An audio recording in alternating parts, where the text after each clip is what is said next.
Well, good evening. I hope everybody's doing okay. Welcome to another episode of Embrace Live. So it's a Wednesday, 8 o'clock thereabouts. We're just a little bit after, actually. And so it's another time for another episode. So we've been doing this. I've just been looking, actually, just as the countdown was on. We've been doing this for, I think this is the 21st or 22nd episode. All right, which is amazing. So, we tend to do them each week, which is great. We've got a load of different guests. I'm really excited, actually, because, again, I've just reached out to a lot of my friends, across the country and said, would you like to come and feature, be a guest one week? And it's great that lots of them have come back and said, yeah, we'd love to. So if first time you're tuning in, welcome. My name's Dave Dixon. I have the privilege of being part of Embrace Church in Darlington, which is a part of the Taking Ground Church family. And it's great that I get to, obviously serve over there in lots of different ways. And Embrace, Live came about, obviously, as many churches had to find new ways of kind of meeting together and sharing, the gospel and so on during lockdown periods and so on. And we did that so well as Embrace, but then we wanted to kind of continue that. Now we're able to meet again together. And so we've kind of come up with this kind of format each week, going live, obviously, via the Embrace Church Darlington Facebook page. And then we upload them afterwards as well to our YouTube channel, just so people can do the kind of catching up side of things. We'd love, as always, and a few people have done that tonight, which is great, to make this as interactive as possible. I'm really excited to welcome our guest tonight, which is Peter Conroy. Let me just head over to him just to give you a little sneaky preview. Are you all right? How are you doing, Peter? I'm good, thanks. Yeah, good to be with you tonight. Thank you very much for joining us tonight and kind of giving up a bit of your time, which is great. Do I call you Peter or Pete? I never know. Pete's fine, yeah. Pete's fine. All right, I might need to change the banner a little bit later on. So Pete's joining us, obviously, tonight. He's a guy who's involved in many, many things. So we're looking forward to hearing your story and what you're up to and how God's moving through what you're doing in the region, all right? So we'll talk to you in a little while, come back to you then. But it's great, obviously, to be able to kind of meet and get to know a little bit better, kind of, Pete and many others as well. Like I said, I'm really excited about the people that we've got coming up. We've actually so far got booked right through to the end of March, so that's good. We're going to have a little break in between Christmas and New Year, which is brilliant, but I'm really excited, and I've still got a long list of people that I've made the invite to that are yet to kind of find a date that works for them. So welcome, thank you for joining in so far tonight. Just to say hello to Alan, who's joined us as well, Mr. Fraser himself, Mike Connolly, which is always good. Hello, Sue, and Bill as well. Thank you for joining us tonight. I can see that you're coming up on the monitor and messaging, which is great. And Radek as well, thanks very much for joining in tonight. Great to have you with us, okay? And so, as always, we want to make this interactive. Please, please, please, post your comments and your questions for Pete as we kind of go through and we chat together tonight, because we want to take time out to kind of answer those. We want to make it an interactive experience, more the merrier in terms of questions. The harder the better. I'm sure Pete would have no problem answering all those deep theological kind of questions that have got burning. I can see you smiling on my other monitor here, so that's all right. You can see what's going on. He's just monitoring. I can tell as well he's monitoring Facebook just to see who's posting. So we want to make sure that we have plenty of love, post the love for Pete, and see where we want to go to tonight. So, as always, this is part of the Leaders series. Loads of fantastic people that have the privilege of knowing in different ways and meeting and doing, kind of stuff with them across the church. And let me say again, I like to say this each week, really. There's only one church, and that's God's church. And, with a capital C. And we are all different, again, flavours, meeting in different areas and, kind of living out the Bible-based teaching in different ways. And so it's great to be able to kind of meet with other people and hear, obviously, their stories and so on. So let's go into the leaders intro and then let's get across to Pete and let's, just have a chat with him and see where, where we get to tonight. Okay, here we go.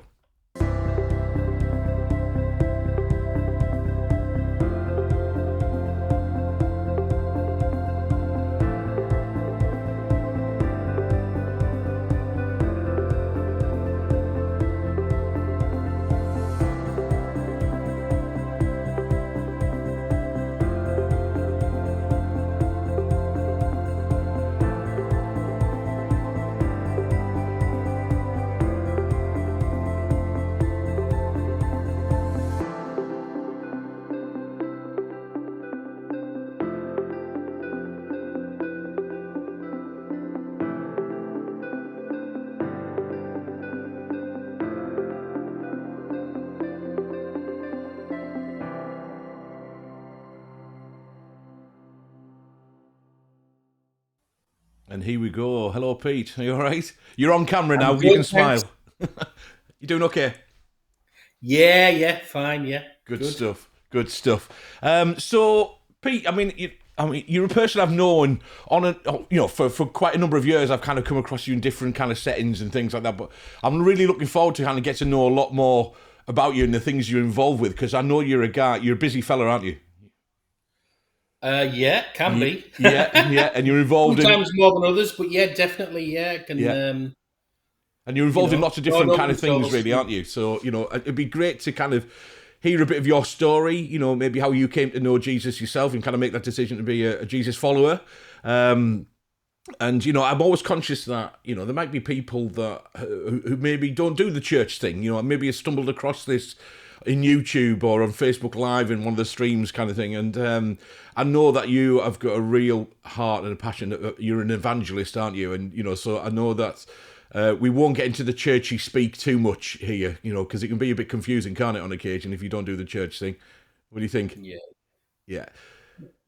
So, it'd be great to just kind of, first of all, why don't you give us a bit of your kind of background, a bit of your story, who are you? Tell us a bit about who you are, and then maybe we can get into the, the kind of, how did you become a Christian? How did you give up, kind of make that decision and come to know Jesus for yourself? So who are you, first of all, Pete?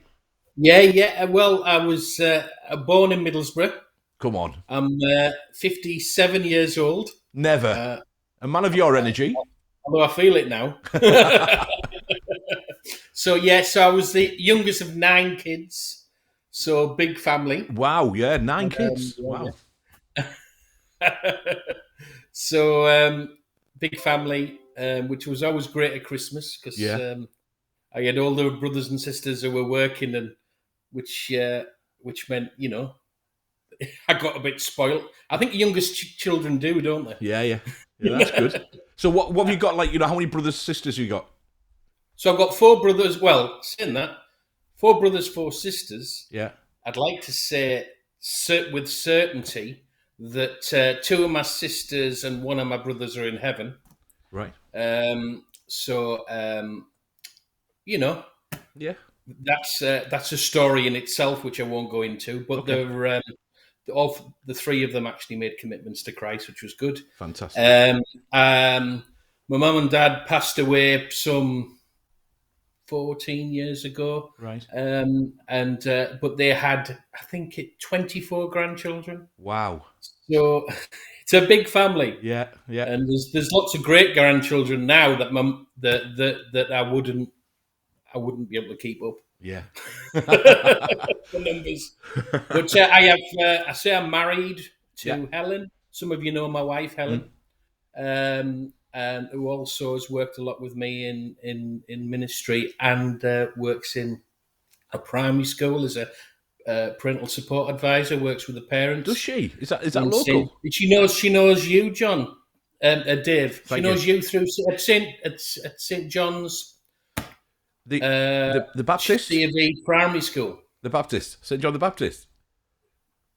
St John's on Ragworth. In Ragworth, yeah, St John the Baptist, yeah, right. I hadn't realised that. I better be on my best behaviour now. I haven't been in that school for a while. You might come across a Helen Conroy. Yeah, well, there you go. She's seen you there a few times anyway. Yeah. So we have 6 children, and 3 boys, 3 girls. Yeah.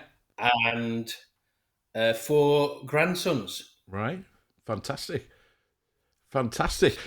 Just to say that we've got a few people kind of joining us already, so just to kind of put a few comments on screen that we've had. Obviously, I've asked people to show you the love already, so it's great that we've got that. Obviously, people joining us from different, and the mighty as well, because I describe you mighty, so I'm going to describe John as well.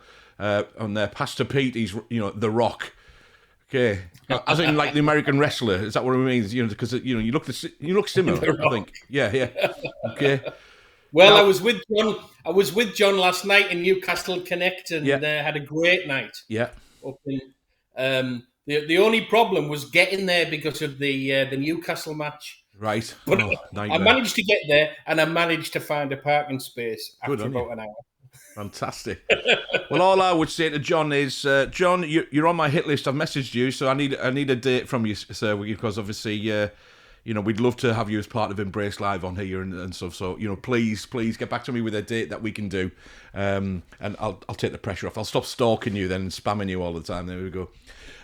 So fantastic. So, big family. You keep yourself busy as well with 6 kids and grandkids and that kind of thing. Obviously, what about tell us a bit of your story then about how you kind of came to that point where you made a decision to follow Jesus. What was kind of happening about that time? Well, my mother was more of a traditional Christian. Right. She went to a high Anglican church in Middlesbrough, and we all went to church when we were little. But when I was old enough to say I didn't want to go, which was about the age of 11, 12, Yeah. I stopped going. But do you know what? It served its purpose all those years, because when I found myself in a crisis at the age of 17, 18, I don't need to go into details because we've got all night, but basically I was controlled by a guy who worked on the oil rigs, Right. who was 30 years old and a bit of reputation. I was drawn in by his, friendship. He gave me money to go on the fruit machine. I was a bit addicted to fruit machines. I tried to back off from this guy because I thought he was getting a bit controlling. Yeah. And then realised that I had a problem because he started to, looking back, it was a form of grooming, really. Right. And controlled my life. And if I tried to back away, he got violent. And I should have I should have looked for help from my parents because I was in a good home. But you think you don't want to cause trouble. You don't want to look as though there's anything seriously wrong. You think things are going to get better, but actually they get worse. Before you know it, you're in a mess. So I was in a deep crisis. But I cried out to a God who, hey, those years as a kid, some of those prayers and the Anglican service, I remembered a lot of the prayers in the Book of Common Prayer and things like that, and the communion, but they stuck with me, and even after 5-6 years, and so I cried out to God, and do you know what? I'd find myself praying in a graveyard in Acklam. This was sort of centered around the Tollesby area. I don't know if you know Tollesby. And I cried out. I would spend hours praying and crying out to God for help, not really knowing if anyone was hearing at first. But that's where I found real peace. That's where I knew that something was helping me. I couldn't put my finger on it. I didn't quite understand the gospel. Didn't really know who Jesus was. Right. Even though, it was all a bit vague. Yeah. But eventually I went to hear a guy called Billy Graham at Roker Park in 1984. Yeah. At the age of 19. And it was like a jigsaw puzzle coming together, because by this time I hadn't really gone to church. I didn't have a clear understanding of the gospel. I had a vague recollection of an Anglican service as a little kid. Yeah. But apart from that, knew nothing. Yeah. But that's when Billy Graham spoke the gospel and who Jesus was and why he came, and that he gave his life for me on the cross so that I could have a new life. It was like a jigsaw puzzle coming together. So when he invited people to come onto the pitch and give their life to Jesus, and there was 20,000 people there each night. Yeah.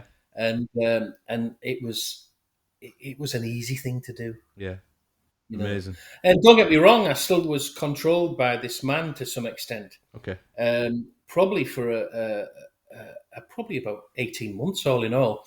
And I then shared this problem with people in a church called St. Barnabas. Yeah. In Acklam. Yeah. that was the church I was referred to in a nurture group, Yeah. and 96 people got referred to that church. Wow. It's a lot of people, isn't it? It is. It was probably, the congregation itself wouldn't have been much more than that. Yeah. 96 people. Wow. And two of the others were Terry and Ann.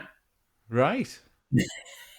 Terry and Ann Young. Yeah. I already knew Terry from when I was at college. Yeah. But I got a shock when I saw him there. I like, obviously we like to just kind of obviously see what people are posting as well as a few kind of hellos. I didn't know this as well. It was only at Connect, which we'll talk about a little bit. Stockton Connect. We'll talk about that. When you mentioned that the other week, but I didn't know that. This is what Mike's asking now. Because I was also at Roker Park. That's where I'm. Giving my life to Jesus. I went in '84. Yeah. That's right. Yeah, and I went with a few mates with mine who were kind of. My dad was actually in the choir singing.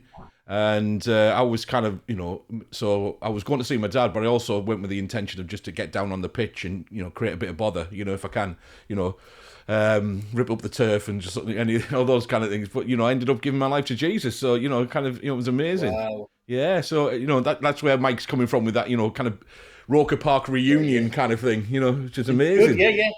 Well, I went back again. I think I went twice that week. Sure, I understand. Oh. I think it was 5 nights, wasn't it? Yeah. I went. I wouldn't know which night I went initially, but I definitely went back a couple of nights later. They were running buses from St. Barnabas Church. Yeah. And I went back again. So fantastic. So it changed my life. I mean, yeah, but from there, as I say, I still had this problem. But I shared. That's why the church is so important, because I got involved with a men's Bible study. And a few really great guys there who really helped me and supported me. Great. I shared their problem with them, and they prayed with me and give me the strength to stand up to this guy. Yeah. Which I didn't have in the natural. Because he's a very violent man. And they give me the strength to stand up to him, and that's when I really faced the issue. Yeah. And with their support, I broke free from this guy, and so fantastic. I had a choice then to go back to my old life of going out drinking with the lads, and by this stage I was about 19 years old, and do you know what? It was the easiest decision I've ever made in my life to follow Jesus, because he made such an impact on me. If I ever sort of like say where does the energy come from in serving God, a lot of it is from the fact that I was at death's door, I was suicidal, right, and I was in a mess. I was in a crisis, and Jesus came down and met me and transformed my life. Amazing. And when people say that, it really is real to me. Yeah, because I was at death's door. Yeah. And I was in a crisis like I'd never been in before. And you know what? I've been in some crises since then, but nothing like that. And that's what catapulted me into a life of serving him. Right. And brilliant. And it's it's had its ups and downs, but it's been a privilege. Yeah. Fantastic. Just before we go any further, are you? It looks like you're actually at sea because your screen keeps moving around. I don't know whether you're kind of tapping your foot or something like that on your laptop or something like that, but it just kind of moves up and down. Is that better? Yeah, that's great. Yeah. So if you could not breathe for the rest of the episode and keep still, that'd be great. No, that's fine. So that's all right. So I mean, obviously, that was a transformational, like you say, experience from yourself, and the importance of that men's Bible study group to support you in breaking free from that guy who had such a hold over you. That's amazing in itself. What an amazing story that is, and again shows the importance of church family and like I say, to lean upon them, to have support, and we all need absolutely those support in those times when because life is up and down, and like you say, moving maybe, a number of crises within your kind of life and so on, and so I love the word that you said, catapulted. I love that. That's amazing. So obviously you've had this transformational moment, giving your life to Jesus. Meeting at Roker Park and so on, and then coming back to St Barnabas and being with Terry and Anne and obviously as well. How did your life look like then? So you said catapulted and transformation. What did you move into then?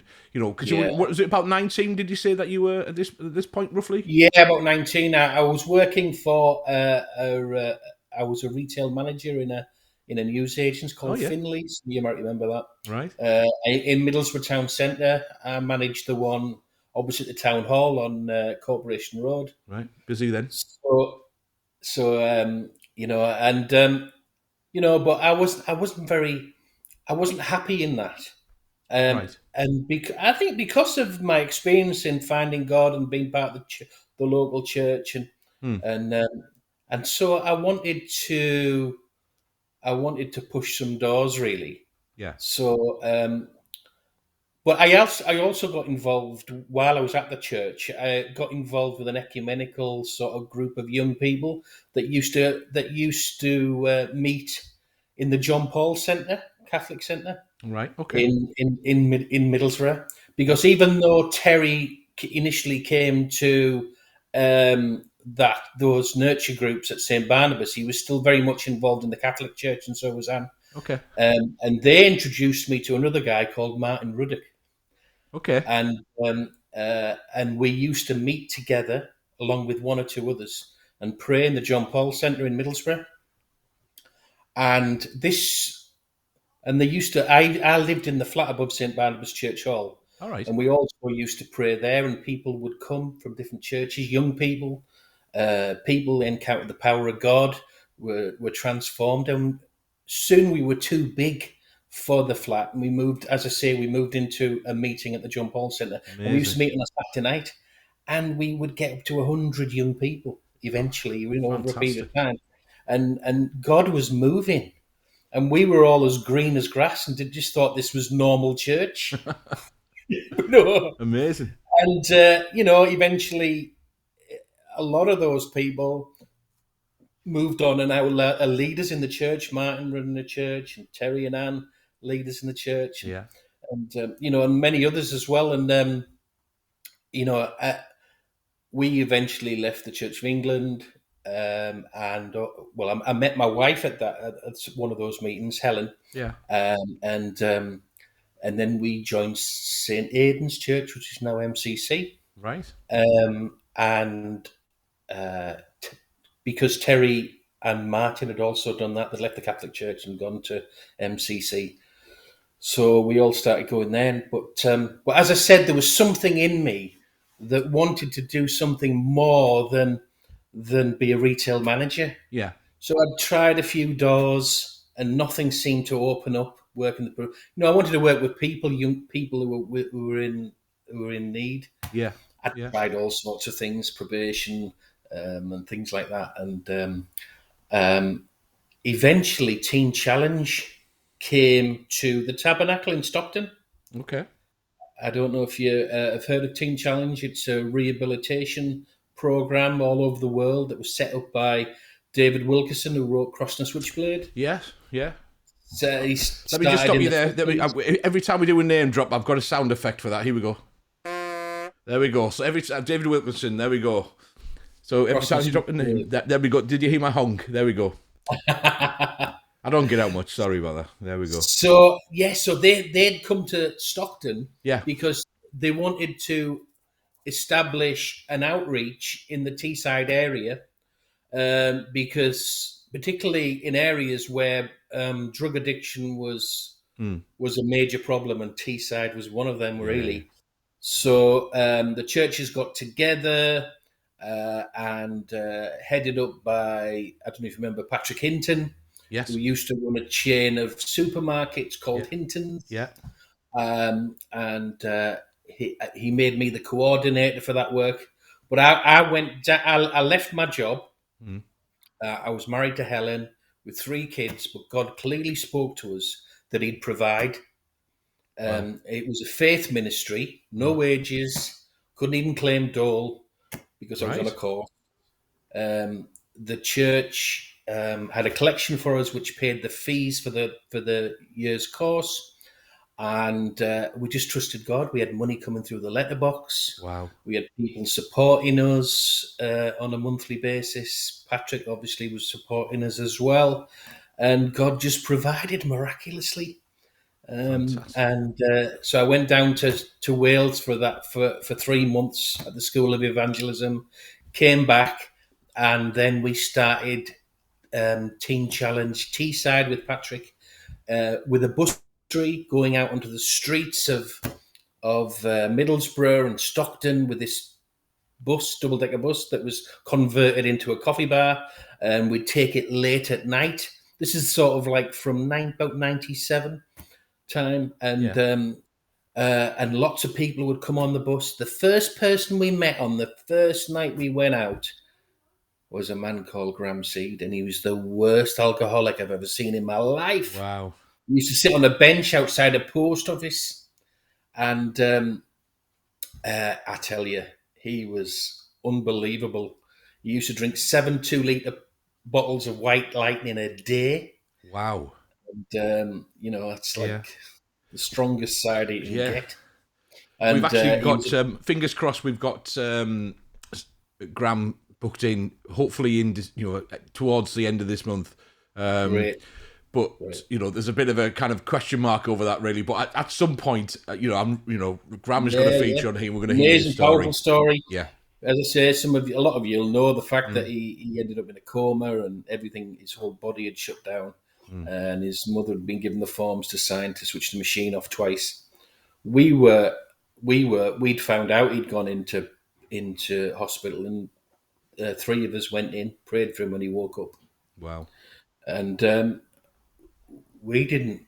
At the time, we thought we was just woke up. I didn't know but then we were explained to that he'd been in a coma for a length of time, and that he was, as I say, it was just the machine that was keeping him alive. God had miraculously healed him, restored him. That Fantastic. was a miracle. Yeah. But I tell you what, people say, "Wow, what a miracle!" I say the bigger miracle was that he never touched any more drink, he never touched any more drugs, he never touched even a cigarette.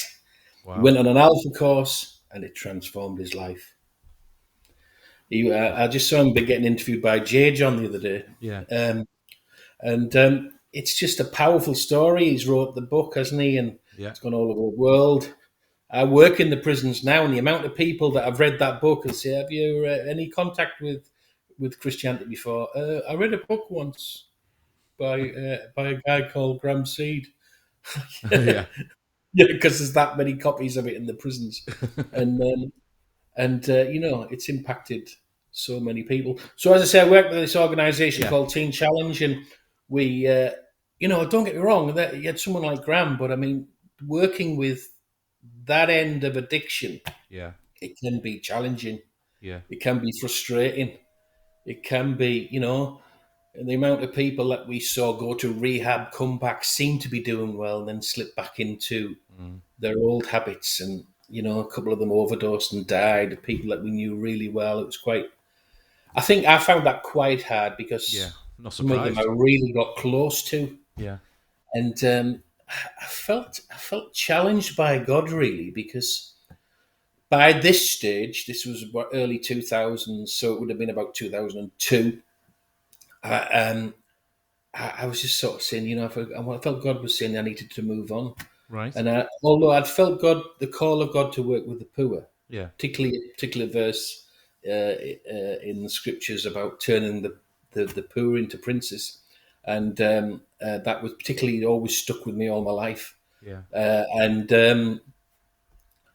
But I felt God challenge me about working with the poor because I was working with the high end of addiction, which was heroin and serious alcohol addictions, referring them to rehab. And we saw some great, powerful conversions as well. Joe Shepherdson, Yeah. some of you know Paula Devine. Yeah. And so we'd seen a lot of changed people, and God was working, but I just felt as though that there was a lot of poor people that weren't sort of serious addiction, that live Mm. on these council estates. Who's reaching them? Yeah. Who's going into Hardwick? Who's going into Grove Hill? Who's working with single parents? Yeah. That, and my heart was always to pray for God to move and to bring change. Yeah. And I mean, this is over a long period of time, but we looked into the message, which is Eden down in Yeah. Manchester. We do these Eden projects where they move people into rough estates, Yeah. and bring transformation from the inside rather than trying to do it from the outside. Yeah, Uh, Terry's already, when he featured on Embrace Live, he told us about some involvement with that, and obviously explained about the Eden Project a little bit more, and his involvement with that currently, and things. So yeah, yeah, amazing, so amazing. eventually, me and my wife started an Eden project in Ragworth that's now based at the Shack. Yeah, We have a community grocers there. Paul Connor got saved and his wife Sue, and through that work. amazing. Um, so that was, and then recently we've just planted an Eden in Shaftesbury Street in Stockton that Steve and Vanessa Yeah, Sewell run. yeah, Well, that's very much my heart, really, to see these poor estates, and the transforming of lives that are just not going anywhere. yeah, yeah, It's just so sad. You just need to get to, and it's the gospel that penetrates. It's living the gospel mm, amongst the people mm, and being in it for the long haul. I always find yeah, that's the beauty of Eden. It's being in it for the long haul, of working with families and young people that need that continuity of being there, whether they're up or down, or whether there's which I think is hard to do in mainstream church. yeah. Why? I Why do think you think that? by doing it on the estate, Mm, you eventually, we find with some of them, find some spiritual stability mm, that is it's got to be learnt yeah, as well as received. yeah. So yeah, Amazing, obviously just your heart then, just for the lost and the broken, and obviously the addiction, but those who are just the masses really, who are living in like you said, the poor circumstances, and whereas, and just getting alongside them, and obviously motivated, passionate enough, should I say, is probably a better word, to go and get involved in these places. And like you say, one of the questions I normally ask is, when being involved in an organisation, what kind of impacts it's having, what kind of results. But you've mentioned already so many kind of people's names that you can see that, yeah, you said it's the gospel that actually impacts the thing, but again, just people's lives being yeah. transformed and come to know Jesus themselves. Yeah, Well, it's like Paul, who heads up the Eden Project in Ragworth at the Shack. yeah, We got to know him through doing a kids club on the estate. right, My wife and my kids running a kids club yeah, in St John's School, right, and we got, and then part of that was following up the kids in their homes mm, during the week, and that's how we got to know Paul and Sue. yeah, And then they came on a residential weekend, and we involved Julie Parker with CAP, and we did a little talk there, and it really impacted them and other people that came along.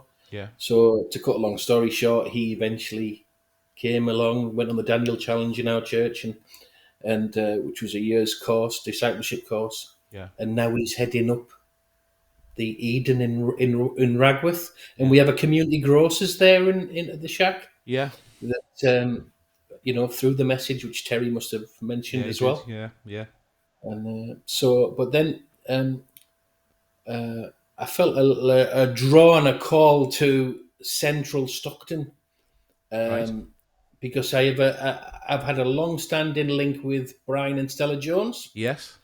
I was involved with them at Tees Valley Community Church many years ago, and we were reaching out to Hardwick. They were involved with Teen Challenge, helping us on the bus in Stockton.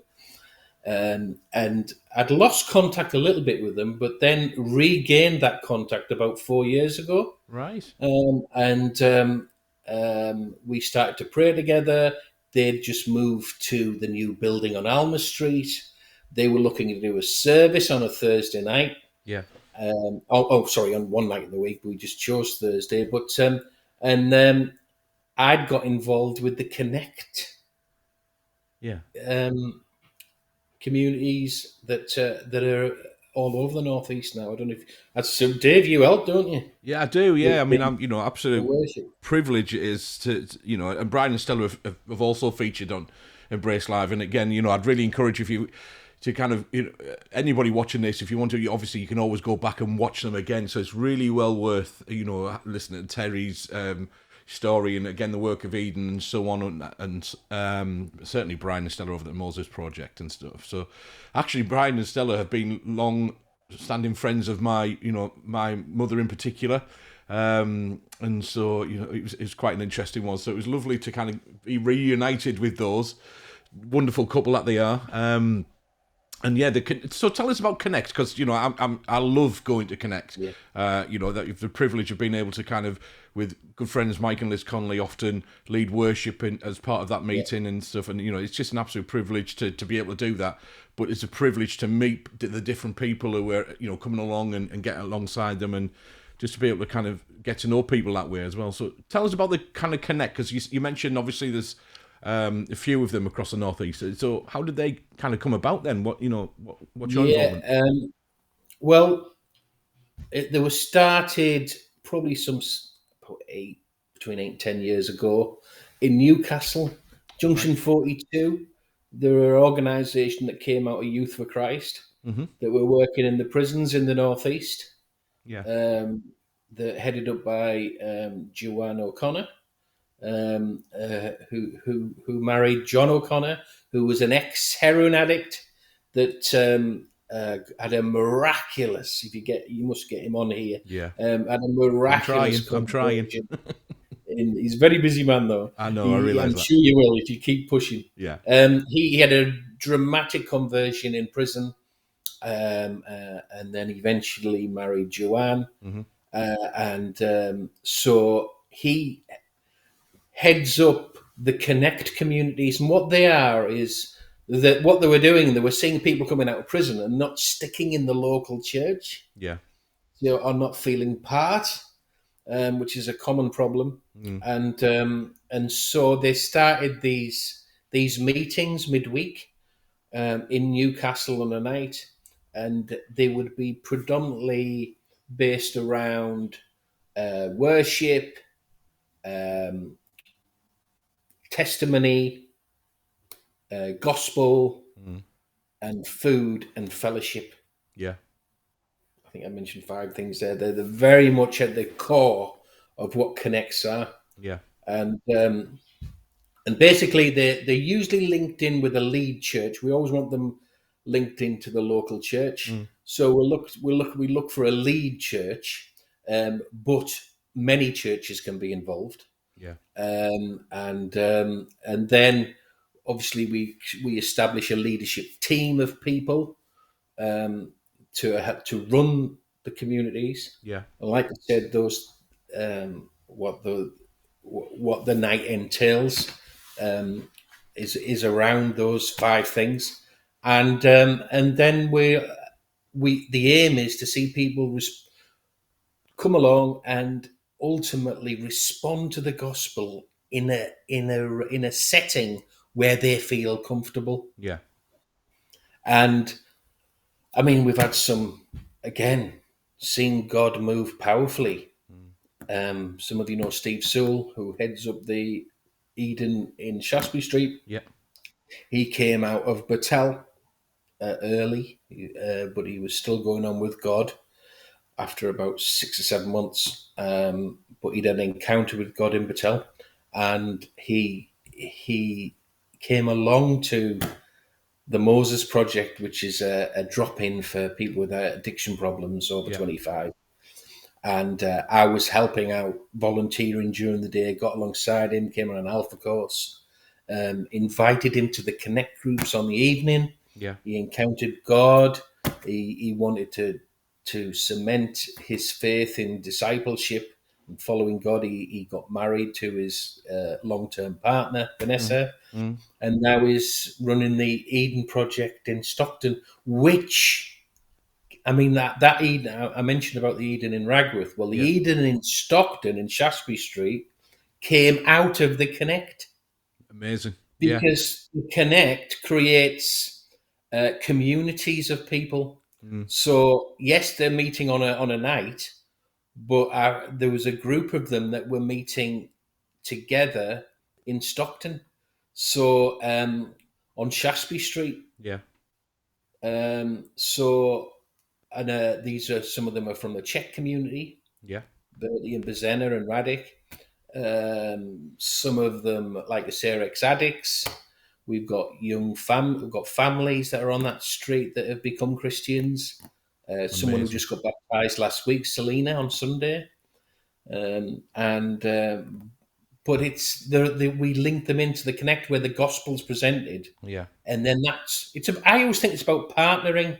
So it's partnering the Connects with Eden, Yeah. which is about communities. It's partnering the Connects with the Moses Project, which is what Brian and Stella are in Yeah. during the Amazing. day. Yeah. It's that partnering Mm. that brings about fruit. I mean, there's people that have been volunteering in Moses Project who've got saved.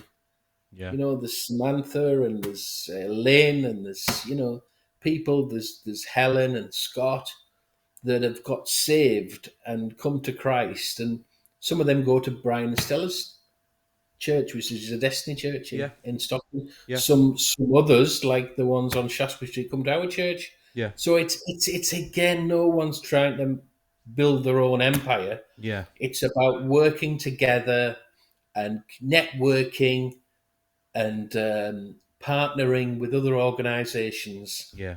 to bring about change. And that's what brings about, it's the gospel. Mm. It's working together, and it's the gospel that penetrates. And we'll see results, because no one does community amongst the poor better than Eden. As far as I'm concerned, in the Northeast, no Mm. one does the gospel to broken people coming out of prison and addicts on the street than Connect. Yeah. So again, it's that partnering that is so vital Yeah. and so important. Yeah. Amazing. So A little I bit. don't know how you find Connect. Oh, I absolutely love it. I mean, I was a little bit distracted there from what you're saying. I don't know whether you've got the dog going in the background, the barking or whatever it is. Yeah. So, Sorry, yeah. that's all right. That's okay. Okay. I love It's in another Connect. I room. really do look forward to it. I mean, we're all busy people, and you know, I'd love to say that I get the opportunity to go once a month, and I'd love to do more, just to kind of be involved and lead the worship and but actually I just love being amongst the people, to be honest. And it's great to meet people and in that short time that even when I'm there, just get to know them and just chat with people and just find out a bit more about their story, and just it's great to hang out. The food's good as well. I have to say, I do enjoy the food. That's not the only motivation I have, but it's a popular topic with my good self. But it's great, and it's just brilliant to see. Like you say, the Connect, And Brian and Stella. it's a bridge. Yeah, It's the yeah, it bridge is. Yeah, it's a bridge into church. mm, Not for everyone. mm, Some people, Connect will be their church because they're so wrapped up in sort of addictions and yeah, the problems, serious mental health problems. yeah, For some of them, that will be where they'll sort of yeah, not move on from. yeah. It's just a fact of life. It's not ideal. Yeah, when you But it's mentioned just a earlier on, fact of didn't you? life. You said that some maybe those with who had spent time in prison, find it difficult to settle in a church for whatever reason, and I completely can understand that. And but the aim is always to move people on. yeah, So for many, they do move on to church for yeah, and where they can grow. mm, Where they can grow in their faith, where they can grow in their understanding of the gospel yeah, to another level. yeah. And I think that's so vital and so important.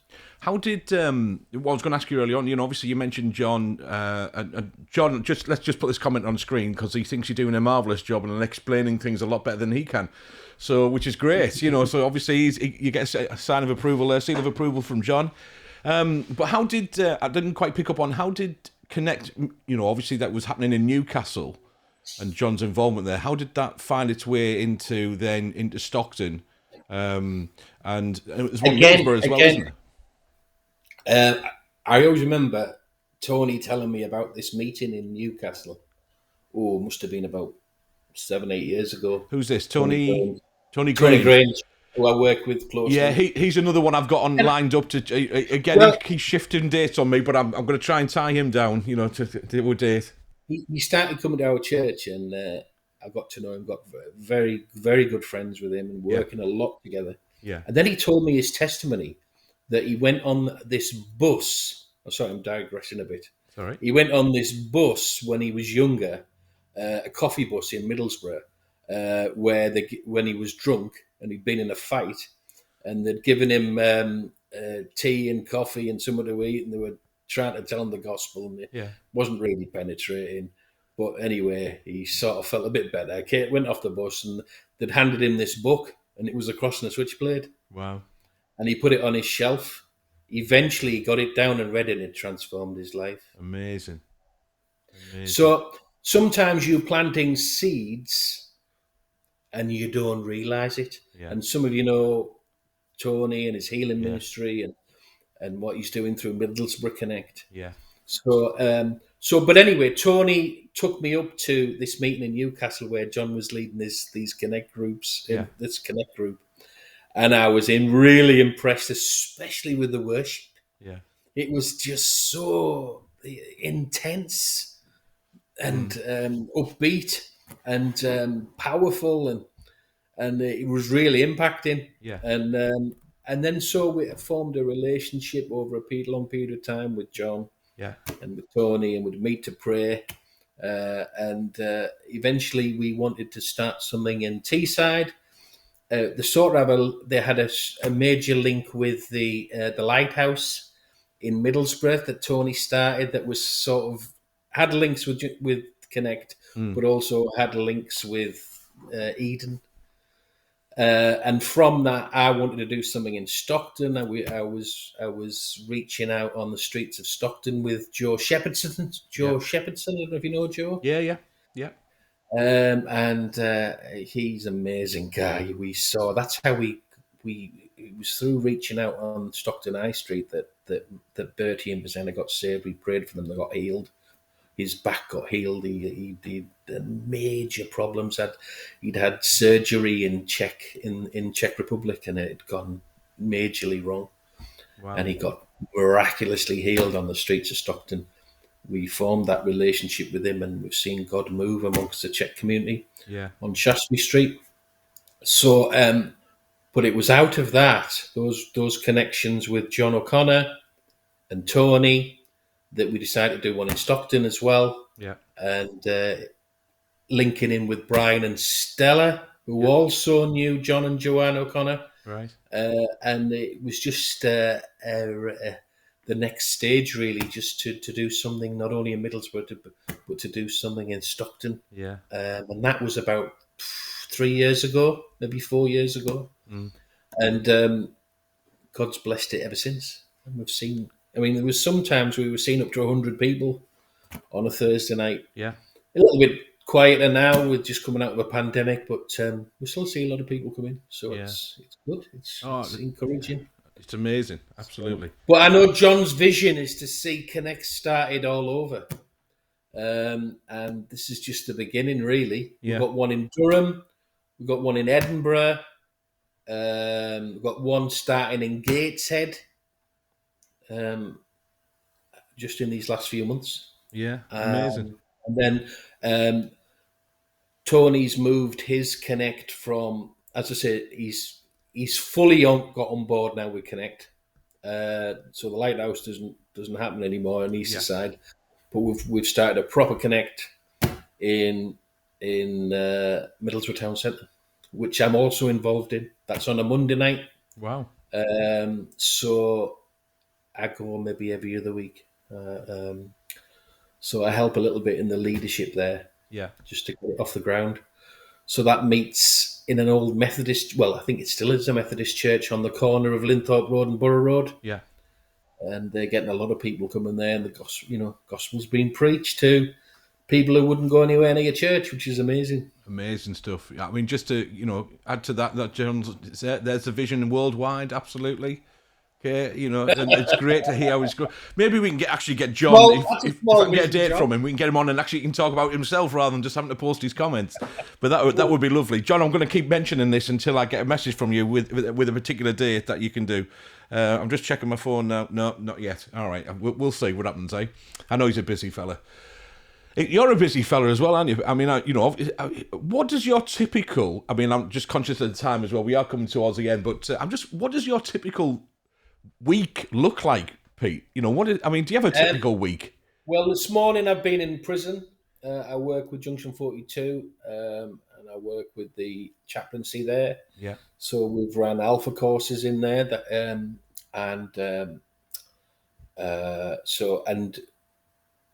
obviously during the pandemic we haven't been doing that, but it's just working with the chaplaincy, putting on alpha courses, but just also gives you connections for people coming out. Yeah. So a little bit involved. I work one day for Junction 42. My main call now, even though I don't officially work for Eden anymore, I was running the Eden project in Ragworth at one stage until about 4 years ago. And then I've planted this Eden in Shaftesbury Street that Steve runs. So I suppose really under the church's umbrella, my job is to pioneer new ventures. Yeah. Reaching out. But my biggest heart is to raise up leaders. As I say, that taking the poor and turn them into princes is very much at the core of my life. That's my biggest heart, is to grow. I just think when you look at the Gospels, when you look at Jesus' life, he spoke to the multitudes. Right, he preached to the multitudes, but really he was often picking out people, wasn't he? Yeah. Peter on the boat while he was preaching to the multitudes. Who else? Zacchaeus, when he told him to come down from a tree. Who else? Bartimaeus picked him out. The woman at the well who went back and brought the whole village. Yeah. He just picked out people, and my heart is to pick people out and see the full potential of what. I mean, that might not necessarily make it like Graham to be leaders of ministries, but they can certainly impact, other people through their testimony. Because I think the danger is just getting converts, which they tend not to last. Yeah.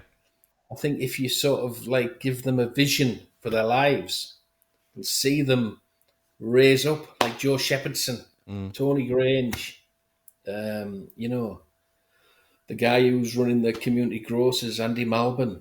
We were reaching out to him when we lived in Eaglescliffe, and it's just Steve Sewell. These people that we want to see raised up, and you want them to do 10 times more than what you've done. Yeah. So that they can raise up other people. Absolutely. I mean, Steve Sewell's a good example. I mentioned him. Yeah. The guy who initially connected with him with the gospel was Graham's ministry. Right. Amazing. So you see the knock-on effect. Yeah. It's like they met him on the street, sent him to Battelle, came back from Battelle and connected with us. Yeah. It's just the message of the gospel goes on and on and on and on. Amazing. But it should be like that mush. It should be like that domino effect, shouldn't it? Really, Yeah. ideally, it should be like that domino effect. I don't think it's. I think it's old school now. Evangelists being at the front of churches and or Billy Graham's, or I mean, they sometimes happen, Yeah. but not like they did in the 80s or the Mm. 90s. Louis Pilau and people like that. It's through ordinary people reaching out to one. Yeah. That's the most effective way. It's one on one. It's one on one. Yeah. But you've got to have a vision and a faith to believe that God will raise them up. Yeah. Absolutely. You know why? You know why he does it? Because I've seen him do it in me. Yeah. So if he can do it in me, he can do it in somebody else. And that person can also see that he can do it in somebody else and in Yeah. somebody else and somebody else. And then you get this mushroom, this sort of domino effect. Mm. And it's this message that has been going on and on and on down the centuries. It's that effect that has got to go out more and more, especially in the Western world, where church is weaker than South America and parts of Asia, Yeah. because people aren't as committed to communicating the message. Wow. But Love doing it. it in team, Yeah. doing it in team, that's as well. It's important. Yeah, absolutely. I'm just conscious that we're coming towards the end now. And as always, it's gone amazingly quickly. Honestly, I'm sure there's so much more that we could chat about, and it's, I just love your passion. I love, obviously it's inspiring, and again, and as always, people, no doubt are kind of tuning in and thinking, I love all of these opportunities that you've been talking about in these ministries, and it's like, how do I, maybe get involved in these as well? You've talked about the Shack, you've talked about Eden, obviously on Shaftesbury Street. You've talked about Connect groups in Newcastle and with John and then, but all of the others like Gateshead and so on, Middlesbrough, obviously Teesside, Stockton, within that as well being established. Now you're a guy that, and this is what I was kind of just talking before we came on air, really, about actually what contact details, because obviously people are no doubt going to be enthused and inspired and think, I want a bit of that, or I want to get in touch with you, Pete, to just to pick your brain. So I've put these contact details on, but so let me just show them, obviously on screen for people to get in touch. But these are the church contact details that you're a part of, and obviously I put the Connect kind of Stockton logo on there as a kind of token gesture. But what's the best way that people can kind of keep up to date then, do you think? With all these amazing things that happen. Certainly become part of the Stockton Connect. We have a Facebook page called Connect Stockton. We have one for Newcastle as well, Connect Newcastle. One for Middlesbrough, Connect Middlesbrough. And you can come down to one of their meetings on a Monday at 7 o'clock. As I say, the Methodist Church in the corner of Borough Road and Linthorpe Road in Middlesbrough. We're at the Moses Project on Alma Street in Stockton on a Thursday night, 7 o'clock. You can come down, see what we're all about. Take part and just say you want to help and volunteer. Yeah. And I think that's the best way, to be honest. Come down and have a look, or message me through the Facebook page. Yeah, Facebook seems to be a good way to obviously keep up to date, as we know.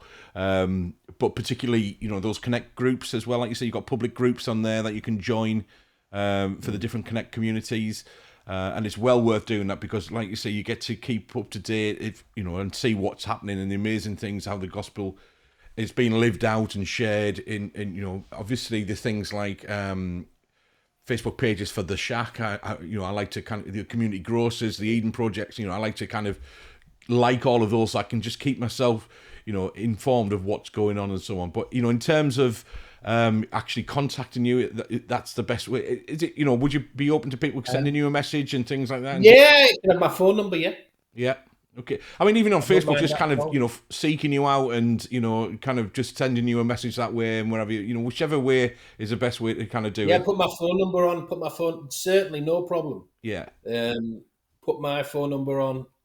Or the other way is if you want to contact Brian Jones as well. I work closely with Brian Yeah. at the Moses Project on Alma Street.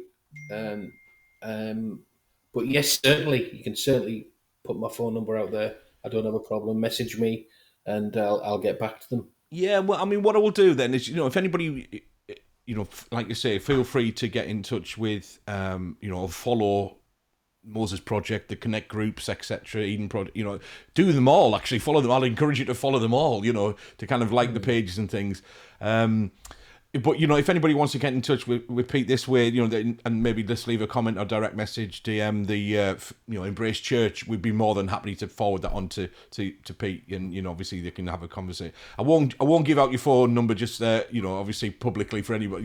But we'll just see what happens in terms of those kind of messages and things like that. But definitely, it's well worth following all of these amazing, kind of ministries, opportunities, and get yourself involved. Come, thanks, Pete, for making that, invitation for people to come down and just see what's happening. And it's exciting stuff. I like I say, I absolutely love Stockton Connect in particular. Oh, we're also going out on the streets of Stockton on the 11th. Yeah, I was going to ask you about that. Yeah, 9:30. Or we're meeting at the Moses Project on Alma Street, 9:30 on the 11th of December. We're doing a bit of training, a bit of worship, and then we're going out onto the high street in groups of twos and threes to communicate the gospel. And you don't have to be experienced. You don't have to be the initial contactor. You can just be in the background praying on the streets. But it'll be good to just see the gospel at work. John O'Connor's coming down for that. Last in Newcastle, we did it about 4 weeks ago, and we had about 30 people going out in Newcastle city centre with the gospel. Amazing. So we're doing that on the 11th of December. So that's in Stockton, isn't it? Yeah, in Stockton, yeah. And then in January, we're going to Middlesbrough. But we'll let you know the date on that one. Fantastic. The aim is to do it once a month on a Saturday. Wow. Love it. Love it. Pete, thanks so much for obviously giving up you're a busy fellow. I know you kind of move from place to place, but giving up some your evening tonight just to kind of feature on it. I really appreciate it.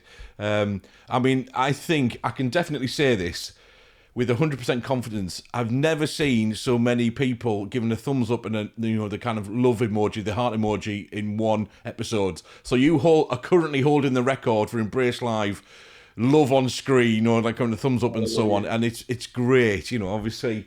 And I think actually what I say this quite often, even though we encourage the questions and things like that, actually it's a sign of somebody's hitting the thumbs up. I can see on my other screen here all the time now, which is great. It's a sign of when people are not asking many questions or comments, they're just totally absorbed in what you're saying, and so, and you can communicate your passion for Jesus and sharing the gospel so well, and it's inspiring, mate. It really is. And, so I'd really want to encourage people to, like I say, get in touch with Pete, get in touch with, follow, the Connect groups, Eden, etc. And, obviously it's great, to hear from people. I'll put, Radic on screen as well, just, the kind of things he's just sharing with us on there. So it's brilliant, all right? Good friend, Radic. Okay, amazing guy. And just one last thing, I just want to finish by saying, John O'Connor... He got saved at Stockton Connect. He did. Yeah. John O'Connor, I want a date from you, and, I'm going to keep hounding you until you give me a date. So, because we've mentioned you a number of times tonight, so hopefully that'll do, the kind of peer pressure, the public pressure, and so on. Thank you ever so much, mate. I really appreciate that. It's been amazing. Thank you, Dave. You're welcome. It's been a privilege. Have you enjoyed it? Has it been all right? Yeah, it's been great. Fantastic. Thank you. Well, listen, next week, if you join in 8 o'clock Wednesday, like I say, put it in your diary. You can always catch up if you can't make it live. But, thank you ever so much for another great evening. And we'll see you next week.